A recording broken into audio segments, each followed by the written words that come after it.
नमस्कार साथियों, स्वागत आप सभी का लौकिक गद्य साहित्य की इस क्लास में। आज हम चर्चा करेंगे महत्वपूर्ण रचनाओं की और उनसे संबंधित जो महत्वपूर्ण कवि हैं उन सभी की रचना करेंगे। साथ में आपको बता दूं कि संपूर्ण हिंदी साहित्य इसी चैनल पर आपको निःशुल्क रूप से पढ़ाया जा रहा है। साथियों, आज इसी श्रृंखला में आज हम चर्चा करेंगे लौकिक गद्य साहित्य, और लौकिक गद्य साहित्य में उन सभी महत्वपूर्ण रचनाओं की चर्चा करेंगे जो आपके एग्जाम में बार बार पूछी जाती रही है। साथियों, आज हम चर्चा करेंगे राउल वेल अर्थात लौकिक गद्य साहित्य के अंतर्गत जितने भी कवि हैं और उनसे संबंधित जो रचनाएं हैं वो सारी आपके आने वाली हैं। राउल वेल, इसका जो है प्रमुख ग्रंथ, तो आप सभी को पता है राउल वेल जो किसका ग्रंथ है प्रमुख रूप से, रोड़ा का भी। ध्यान रखिए, इससे दो तरह के प्रश्न आपके एग्जाम में बनते हैं जिनकी चर्चा आपको नीचे दिखेगी। रोड़ा कवि की द्वारा लिखी गई, बताओ कौन सी कवि, कौन सी साहित्य? राउल वेल।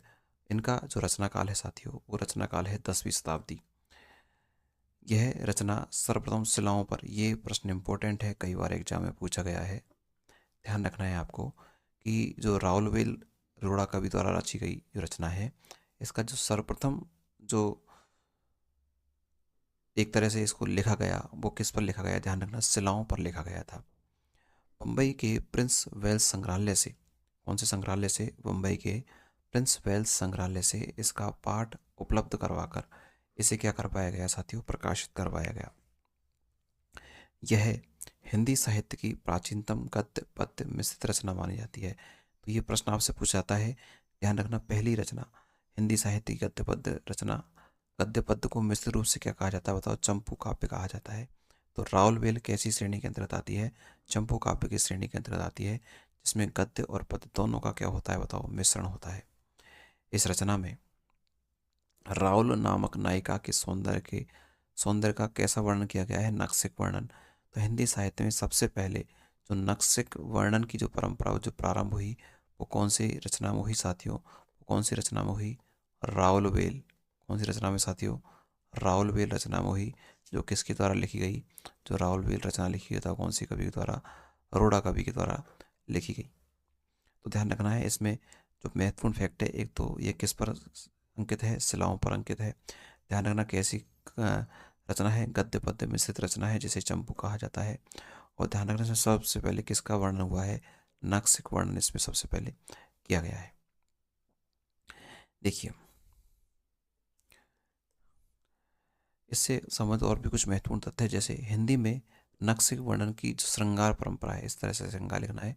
श्रृंगार परंपरा का जो आरंभ है इसी रचना से माना जाता है। मैं आपको बता चुका कि अगर पूछा जाए कि हिंदी साहित्य में सबसे पहले जो नक्सिक वर्णन की जो परंपरा है वो किस साहित्य से, किसकी रचना से हुई है, तो ध्यान रखना कौन सी रचना है? राउलवेल रचना है, जो किसके द्वारा लिखी गई? रोड़ा कवि के द्वारा लिखी गई, जिनका जो रचना काल है वो 10वीं शताब्दी माना जाता है।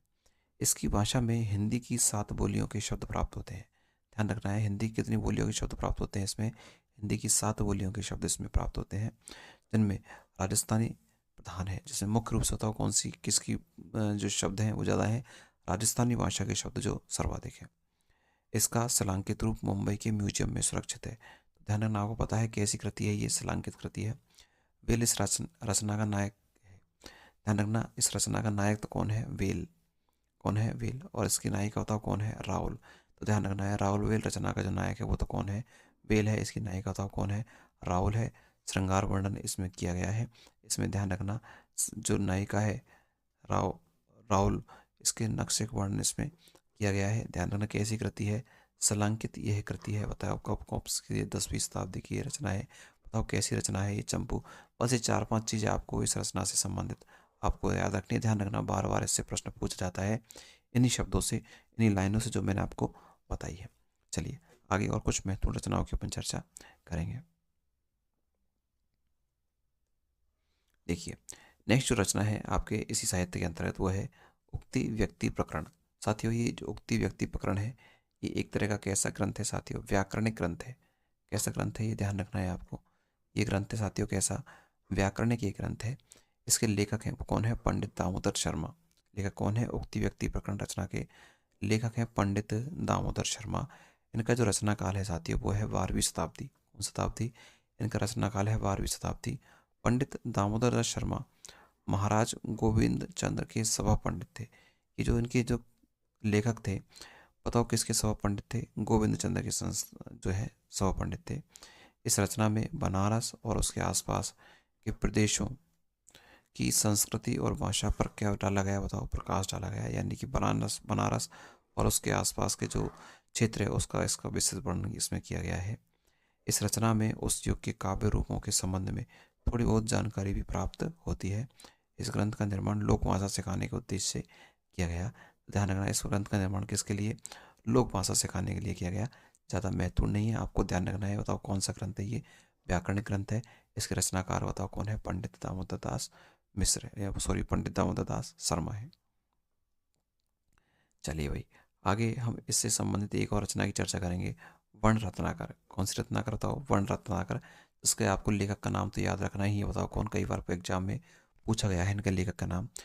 ज्योतिरेश्वर ठाकुर। इनके लेखक का नाम क्या है? बताओ, ज्योतिरेश्वर ठाकुर, जिनका समयकाल है 14वीं शताब्दी। इस रचना को रचा गया कौन शताब्दी में? बताओ, 14वीं शताब्दी में इसको रचा गया।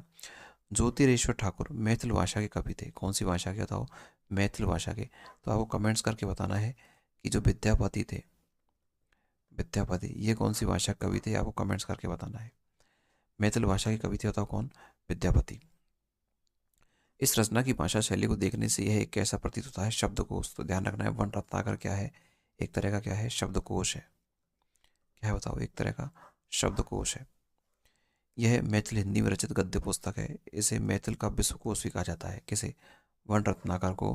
किसका कोश? बताओ, मैथिल भाषा का। कौन सी भाषा का? मैथिल भाषा का। बताओ क्या कहा जाता है? शब्दकोश कहा जाता है। यह तत्कालीन समय के राजकुमारों को स्थानीयता ज्ञान कराने के लिए उपयोगी है। तो इतनी सी बात याद रखनी है कि जो वर्ण रत्नाकर है ये किसकी द्वारा लिखी गई? ज्योतिरेश्वर ठाकुर की द्वारा लिखी गई। एक तरह का क्या है? बताओ, शब्दकोश है।